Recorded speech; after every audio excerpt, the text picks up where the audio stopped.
কি গরম লাগছে গো। ডিম ভাজাটা করব। আজকে করা হচ্ছে biryani. Hello everyone, good morning, welcome back to our channel. আশা করছি তোমরা সবাই খুব ভালো আছো আর আমিও ভালোই আছি। নতুন দিন, নতুন সকাল, নতুন আরও একটা ভিডিওতে তোমাদের সবাইকে ওয়েলকাম জানাচ্ছি। এখন সময় হচ্ছে সকাল 8:35 আর ঘুম থেকে উঠেছি আমি তখন কটা বাজবে, 5:45 মতো বাজবে। তখন উঠেছি, উঠে আবার হাত মুখ ধুয়ে আমি আবার শুয়েছিলাম। তারপরে উঠলাম 7:30টায়, উঠে চা করেছি, চা করে বরকে দিয়েছি। ও খেয়ে মনে হয় কাজের উদ্দেশ্যে গেছে, সঠিক আমি বলতে পারছি না, আমার মনে হয় কাজে গেছে। বাজার করেনি, বললো ঘরে যা আছে তাই রান্নাবান্না করো। তো আমি ভাবলাম সোনা উঠবে তারপরে মামে একসাথে চা খাবো, কিন্তু না, ও এখনও উঠছে না। তো ওই জন্য ভাবলাম যে না, আর বসে থাকবো না, আমি একটু চা খাই। চা খেয়ে তারপরে স্নান করে নিই। কেন বলো তো, স্নান না করলে না আবার সেই স্নান করতে অনেকটা লেট হয়ে যাবে। ওই জন্য স্নানটা সেরে নিই, স্নানটা সেরে তারপরে রান্নার দিকে যাব। কালকে রাতে তো বাসন মেজেই রেখেছি, শুধু ঘরটা ঝাড় দেবো, ঘরটা মুছবো, আর আমার বরের একটা গেঞ্জি আর একটা প্যান্ট, এই দুটো জিনিস কাচার আছে, এই দুটো জিনিস কাচবো, কেচেই স্নান করে উঠি। সারাদিনটা তোমরা কিন্তু সাথে থেকো। আর আজকে দেখো দারুণ রোদ উঠেছে, দারুণ রোদ। মানে পরশু দিন দুপুর থেকেই সেই মেঘলা মেঘলা আকাশ ছিল, এই মেঘ হচ্ছে, এই বৃষ্টি হচ্ছে, এই কখনো ঝড় হচ্ছে। ঝড় তো সেরকম ঝড় নেই, মানে হাওয়া মতো, খুব জোরে হাওয়া হলে যেমন হয় ঠিক সেই রকমই হচ্ছিল। তো আজকে দারুণ রোদ উঠেছে, বেশ ভালো লাগছে। জিনিসপত্র সব মেলে দিয়েছি, খটখটে শুকিয়ে যাবে। আর আজকে আমি সূর্যের আলোতেই ভিডিওটি শুরু করলাম, তারও কারণ আছে। কালকে থেকে রোদ তো গায়ে লাগেনি, একটু রোদটাকেও গায়ে লাগালাম। আর তার থেকেও বড় কথা, কারেন্ট নেই, মানে বিকেল থেকে তো কারেন্টটা আপ ডাউন করছিল, তারপরে রাতের থেকে কারেন্টই নেই। আমাদের তারটা নাকি ছিঁড়ে গেছে, ওটাকে সারাতে হবে, তারপরে কারেন্ট আসবে। দিয়ে বর বললো চলে আসবে 10টা-11টার মধ্যে, দেখা যাক কখন আসে। তো চলো আমি কাজগুলো সারতে থাকি, তোমরাও সারাদিনটা সাথে থাকো। তার আগে একটু চা খাবো, তো চলো তোমরাও চা খাবে। আমি চা খাবো আর তোমরা দেখবে। আমি চা খাচ্ছি আর তোমরা দেখো। তোমাদেরকে কি করে দেবো বলো তো, আমি তো ক্যামেরার এপারে আছি, তোমরা তো ওপারে আছো, সেই জন্য।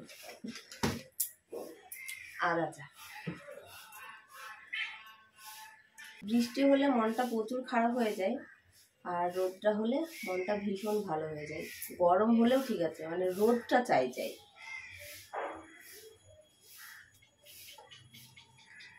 রোদটা থাকলেই মনটা ভালো।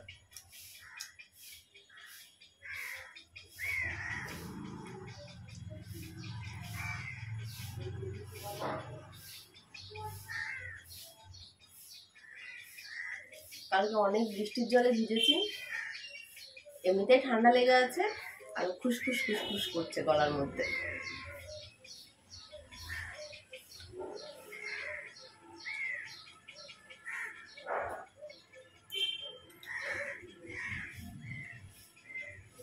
প্রায় 1 সপ্তাহ বাদ দিয়ে কালকে ওষুধ খেয়েছি, যার জন্য না ঘুম ঘুম ঘুম ঘুম ভাব।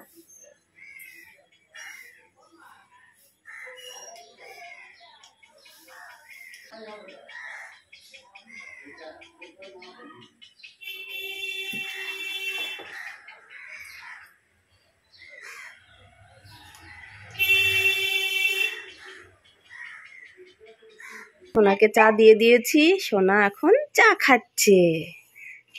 সোনা চা খেয়ে নিক, আমি বিছানাটা তুলে নিই। আমার এখনো কোনো কাজ হয়নি, বিছানাটা তুলে স্নানটা সেরে নিই। স্নানটা আর করা হলো না, স্নান না করেই গা ধুয়ে ভাতটা বসিয়ে দিলাম। স্নানটা করা হলো না বললেও ভুল হবে, নিজের থেকে স্নানটা করলাম না। কি বলতো, একবার ভেবে দেখলাম এখন যদি স্নান করে উঠে যাই, স্নান করে ওঠার পরে অনেক কাজ, মানে এই যে এক গুচ্ছের জামা কাপড় মেলে রেখেছি, ওগুলো রোদের মধ্যে তুলতে হবে, আবার ঘর ঝাড় দেওয়া, মোছা, মাথাটা শ্যাম্পু করার একটা ব্যাপার আছে, আর শ্যাম্পু করতে গেলে জানোই তো দেরি হয়। তো ওই জন্য ভাবলাম একেবারে রান্নাটা করেই নিই, যেহেতু 10টা 10 বেজেই গেছে। আবার এখন স্নান করতে ঢুকবো, অনেকটা লেট হয়ে যাবে, সোনামার বাবা এসে আর খেতে পাবে না। ওই জন্য রান্নাটা করে রাখি, তাহলে একচেটিয়া হয়ে যাবে, আর পিছু টান থাকবে না। বর যখন আসবে খেয়ে নেবে, কোনো ব্যাপার না। এরকম এগুলো রোদে দিলাম, বালিশ ক্যাথা এগুলো, কেননা একটা দিন বৃষ্টি হয়েছে কেমন যেন লাগছে। আবার বেড কভারটা তুললাম, তুলে কেচে দিলাম, একটা শাড়ি কাচলাম। আর ওই যে আলমারির কভার নিয়েছিলাম নতুন বলে মনে হয় কেমন একটা গন্ধ লাগছে, ঘরে ঢুকলেই আমার গন্ধ লাগছে। তো ওটা ভালো করে সার্ফ দিয়ে আবার কম্পোর্ট দিয়ে দিলাম। এই গন্ধটা যদি যায়, ভালো লাগছে না। শোন, আমার বাবার প্যান্ট গেঞ্জি কাচলাম, কিছু জামা প্যান্ট তুলে নিয়েছি, ওগুলো ভাঁজ করতে হবে। মেন সমস্যা হচ্ছে কারেন্ট নেই। কারেন্ট না থাকলে কি করি বলো তো? দেখি বরকে একবার ফোন করে বলি যে কারেন্ট মিস্ত্রি পাঠাতে। কারেন্ট না থাকলে নেই উপায়, জানো তো। কারেন্ট না হলে সব কিছু বন্ধ হয়ে পড়ে থাকে, আর ঘরের মধ্যে তো ফুল অন্ধকার, কিচ্ছু দেখা যায় না। তো ওই জন্য রান্নাটা সারি, দেখি কতক্ষণে কারেন্ট আসে। যদি না আসে তাহলে ওইভাবেই চলতে হবে, কিছু করার নেই। তো এই কাজগুলো আগে সেরে নিই। অনেকগুলো জামা কাপড় এখনও মেলা আছে, অনেকগুলো। আর এদিকে এই যে শাড়িটা আর বেড কভারটা কেচে মেলে দিয়েছি। আবার মানে কম্পিউটারের ওপরে যে কভারটা পেরে রাখবো বলছি, ওটাতেও গন্ধ লাগছে। তো ওগুলো সব আমি কেচে দিয়েছি, পরে ওগুলো লাগাবো। আর আলমারির কভারটা কেচেছি, জলটা ঝরুক তারপরে মেলবো, কেননা এখন যদি মেলতে যাই আমি ভিজে যাব। ওই জন্য আজকে রান্না করব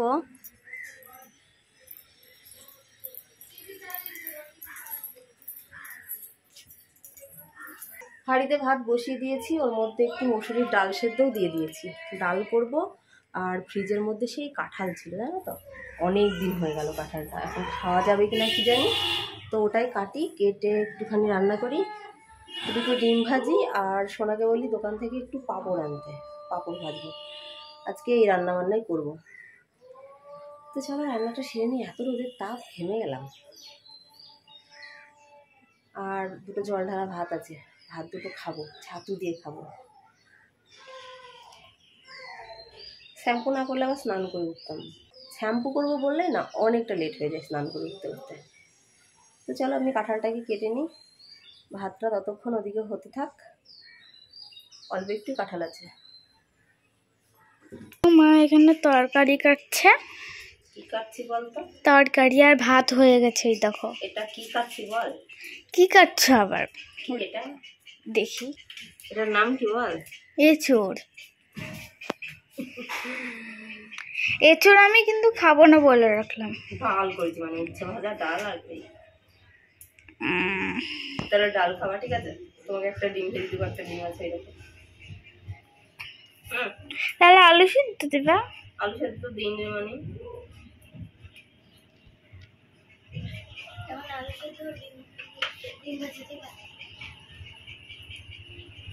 তরকারি কেটে ধুয়ে নিয়েছি।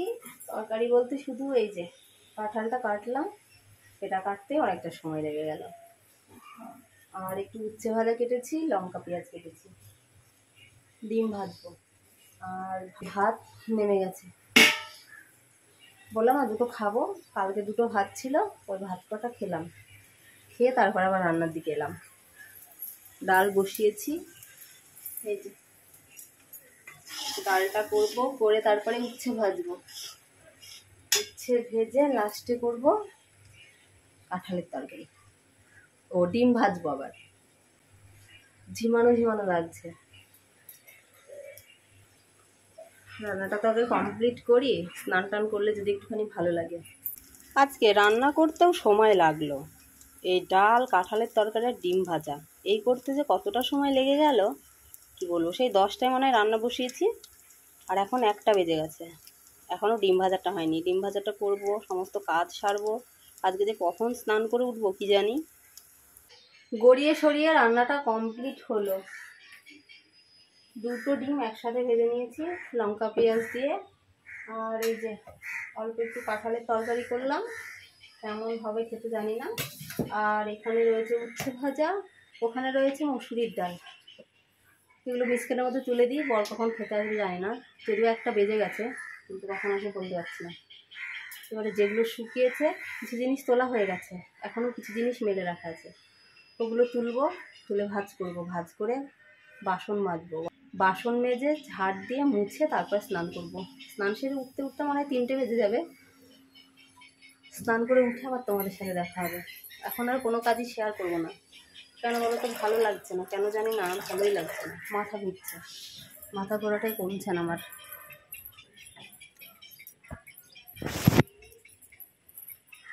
জিনিস নাকি গন্ধ বেরোচ্ছে না, নতুন জিনিসের কেমনই যেন গন্ধ লাগছিল।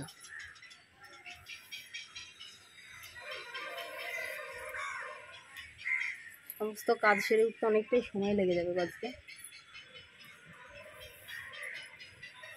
স্নান করে উঠে খাবো, কেননা জল ঢালা ভাত খেয়েছি, পেট ভর্তি, খিদে নেই, সেটাও ফুটিয়ে গেছে। কম্পোট গন্ধ বেরোচ্ছে এখন।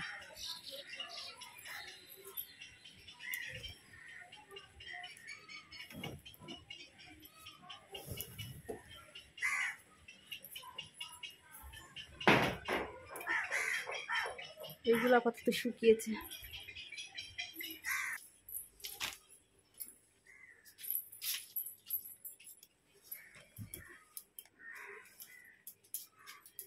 এই দেখো কতগুলো জিনিস, এগুলো ভাজ করব, ভাজ করে রেখে তারপরে বাকি কাজ সারবো। তো চলো স্নান টান কমপ্লিট করে তারপরে আবার তোমাদের সাথে দেখা হচ্ছে। ততক্ষণ তোমরা কিন্তু সাথে থেকো। ঘড়িতে এখন সময় হচ্ছে বৈকাল 5টা, কাটায় 5টা বেজে গেছে। স্নান করে উঠেছি, তখন কটা বাজবে, 4:15 মতো বাজবে। স্নান করে উঠলাম, উঠেই শুয়ে পড়েছিলাম। মানে কি বলবো, এত মাথা ঘুরছে, আর মনে হচ্ছে মাথায় যেন বড় সড়ো কিছু একটা চাপানো আছে, এত ভারী মাথা। আজকে কটা দিন হয়ে গেল, এক ফোঁটাও কমছে না। আবার তো শ্যাম্পু করলাম, কিন্তু না, তবুও কমছে না। চুলগুলো এখনো ভেজা আছে, শুকিয়ে গেলে কি হবে জানি না। খাওয়াও হয়নি, সেই সকালে জল ঢালা ভাত খেয়েছি। তখন কটা বাজবে, 10:30 কি 11টা এরকম মনে হয় বাজছিল, তখন খেয়েছি জল ঢালা ভাত, আর ভাত খাওয়া হয়নি। এখন অল্প দুটো ভাত খাবো, খেয়ে তারপরে একটুখানি নিচে যাব। যদিও মাথাটা ঘুরছে, তবুও একটু নিচে যাওয়া দরকার, কেননা শরীরের কন্ডিশন ভীষণ খারাপ। একটু যদি সবার সাথে কথা বলা যায়, মনটা অনেকটাই ভালো লাগবে, শরীরটাও ভালো লাগতে পারে। ওই জন্য এখন আমার মনে হচ্ছে বৃষ্টি আসবে, মেঘটা যেন গম্ভীর হয়ে আছে, কি হবে কি জানি। যাই হোক, দুটো খাই, খেয়ে কি নিচের থেকে ঘুরে আসি, এসে তারপরে আজকে এডিট করব। এডিট এখনো হয়নি আজকে, কেননা কাজ সেরে উঠতে তো এতটা লেট হয়ে গেল। আবার যেটুকু সময় পাচ্ছিলাম, মানে স্নান করে উঠে যেটুকু সময় ছিল হাতে, সেটুকু সময় তো আমি শুয়ে থাকলাম, ঘুমাইনি যদিও, জাস্ট আমি শুয়েই ছিলাম। যেদিনই ভাবি যে রান্না বান্না করে স্নান করব, সেই দিনই আমার এত লেট হয়ে যায় স্নান করে উঠতে। কেন কি জানি আমি বুঝতে পারিনি, আমার কি কোনো অভিশাপ আছে? যেদিনই ভাবি না যে রান্নাবান্না সেরে সমস্ত কাজবাজ গুটিয়ে তারপরে স্নান করব, সেই দিনই দেখি যে আমার সেই বিকেল হয়ে যায়। কী করবো বলো, কিছু আর করার নেই না, তো একটুখানি খেয়ে নিই। ডাল ভাত তো মনেও হচ্ছে না যে একটু খাই, কিন্তু একটু না খেলেও তো হবে না, মাথাটা ঘুরছে। এখন শরীর দুর্বলের জন্য না কিসের জন্য ঠিক বুঝে উঠতে পারছি না, হয়তো শরীরটা দুর্বলই হবে। আবার কি হচ্ছে বলো তো, সামান্য একটু ঘর ঝাড় দিতে যাচ্ছি, হাঁপিয়ে যাচ্ছি, কাচতে যাচ্ছি, হাঁপিয়ে যাচ্ছি, মানে কোনো কাজ করতে পারছি না, মনে হচ্ছে আমার হাত পা লেগে যাচ্ছে, প্রচুর দুর্বল লাগছে। হতেও পারে, দেখি ভাবলাম আজকে প্রেশারটা মাপবো, দেবর বলছে এখন মাপবা, এখন মাপতে হবে না, কালকে সকালেই মাপবা। দেখি কালকে কি হয়, কালকে আসলে আবার ভুলে যাবো নাকি। খেয়ে নি আগে। হ্যাঁ, মাঠটাকে অনেক দিন মিস করছি, সেই জন্য মাঠের দিকে এলাম।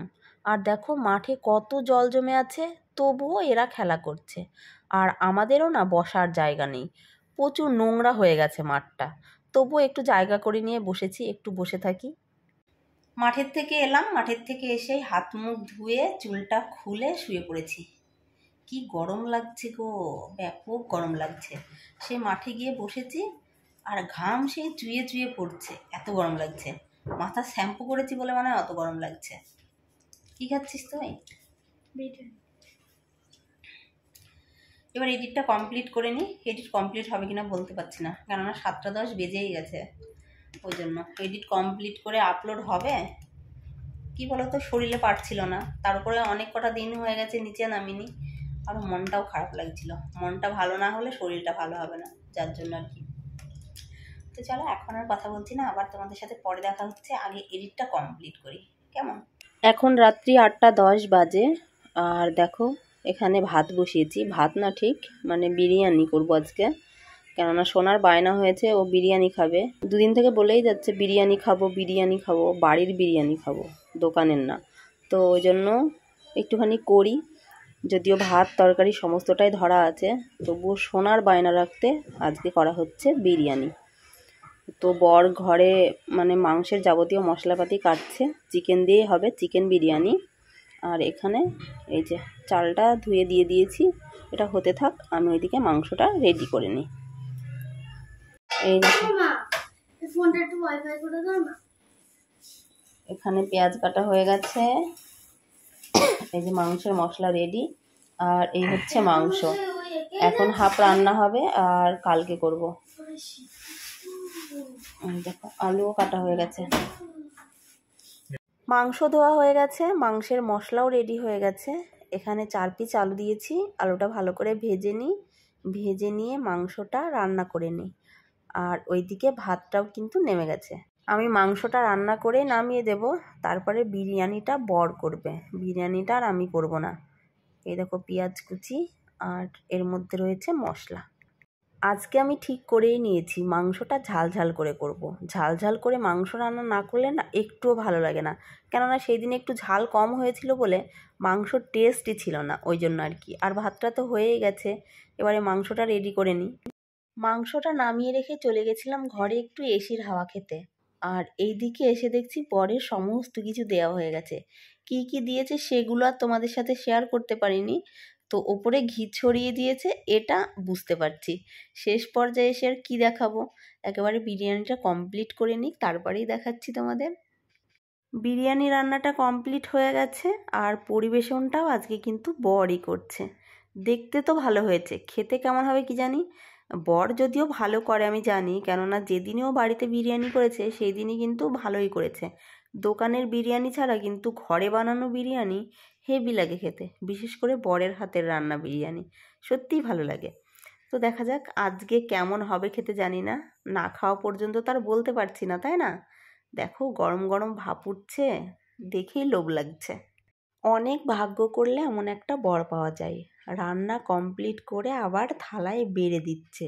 এইরকম ভাগ্য কজনের হয় বলো তো? বিরিয়ানি খেয়ে পেট ভরে গেল, ওই জন্য ভাত তরকারি সব ফ্রিজের মধ্যে রেখে দিলাম। অনেকটা ভাত আছে, তরকারি আছে, তো কি করা যাবে বলো, সেগুলো তো আর নষ্ট করতে পারি না, ওগুলো কালকে খেয়ে নেব।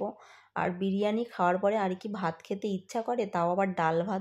বিরিয়ানি একটা মুখরোচক খাবার, ওটা খাওয়ার পরে কি আর ডাল ভাত খাওয়া যায়, তাও আবার বরের হাতের রান্না বিরিয়ানি, হেভি টেস্টি হয়েছিল। যার জন্য আর ভাতটা খেলাম না, আর খিদেও নেই, যেহেতু রাত্রি 10:30 পৌনে 11টা বাজতেই চললো। আবার পরে খাওয়া যায় ভাত। ওষুধ খেয়ে নিলাম, এবার একটুখানি ক্রিম লাগাবো, ক্রিম লাগিয়ে আজকে শুয়ে যাব, ফোনটা কাছেই নেব না। চোখটাকে আজকে মেরে ধরে ঘুম পাড়ানোর চেষ্টা করব। জানি ঘুম আসবে না, তবুও আজকে চেষ্টার কোনো ত্রুটি রাখবো না। ওই জন্য ঘুমিয়ে যদি একটু মাথা ঘোরা কমে, ঘুমেও তো ঘাটতি থাকে বলো, আমার এই রাতের পর রাত চলে যায়, ঘুম আসে না, যার জন্য ঘুমের ঘাটতিটাও কিন্তু থেকে যায়, ওই জন্য আর কি। তো এবারে সঙ্গে সঙ্গে শুয়ে যাব। আর আজকের ব্লগটি কিন্তু আমি এখানেই এন্ড করছি। সবাই ভালো থেকো, সুস্থ থেকো, আবার আগামীকাল নতুন কোনো ভিডিওতে দেখা হবে। আজকের মতো টাটা বন্ধুরা। আর আমার চ্যানেলে যারা নতুন বন্ধু আছো তারা কিন্তু অবশ্যই চ্যানেলটিকে সাবস্ক্রাইব করে দিও, আর একটি করে লাইক শেয়ার কমেন্ট করো। একটু ভেসলিনও লাগিয়ে নিচ্ছি, কেন বলো তো, ঠোঁট ফেটে যায় আসলে, কি বলো তো, এসিতে থাকি না, ওই জন্যই মনে হয় এরকম অবস্থা। যাই হোক, টাটা বন্ধুরা, গুড নাইট সবাইকে।